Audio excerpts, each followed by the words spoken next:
The TNT Football Association and sport commentator Selwyn Melville have failed to reach an agreement for the usage of Soca Warriors to refer to the senior men's national team.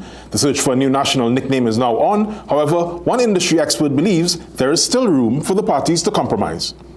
Sources close to the national football setup revealed that the sticking point between the two parties was its proposal made in May 2024, $1.5 to $2 million for use of the name, and its owner Melville forfeiting ownership of his intellectual property thereafter.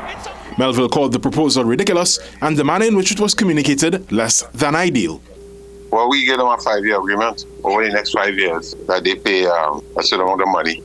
But the thing is, if you're in negotiations and you call a figure, there's discussion. But when they gave the counter, they gave an ultimatum, take that or die. And I couldn't operate on that level.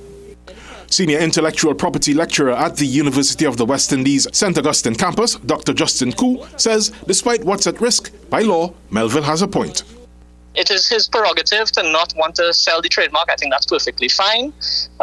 We end up in a situation here where we're battling kind of like a cultural reference versus proprietorship over that mark.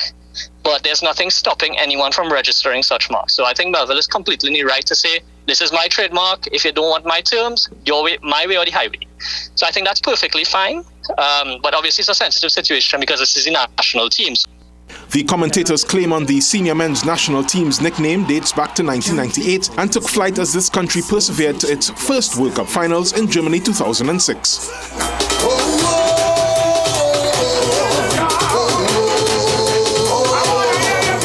The spirit of that time is encapsulated in the 4 minutes and 8 seconds of Maximus Dance Fighter.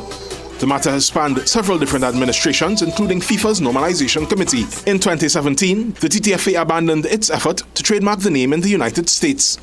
The moniker endures even in casual conversation about the team's exploits, and in 2022 officially became Melville's property when he received a trademark certificate from the Intellectual Property Office in Port of Spain.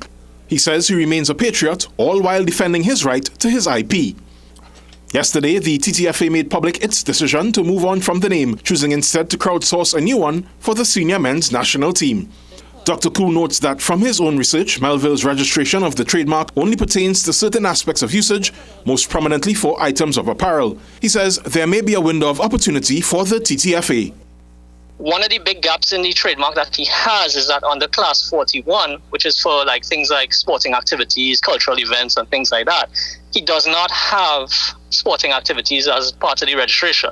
The trademark that Melville has doesn't stop the TTFA from descriptively referring to the team as Soca Warriors, right? And that doesn't stop anybody in the public from referring to the team as Soca Warriors.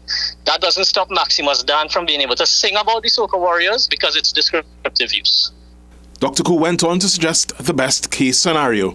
I think the win-win here is the team continues to be referred to as Soca Warriors descriptively, and Melville retains the trademark and he controls the merchandising and things like that, and he could strike a deal with the TTF. That is the best case scenario because I think you're racing history if this goes and they rename and re-nickname the team. The lecturer admonished all entities to put greater importance on proactively securing their intellectual property and seek out industry experts to give proper advice.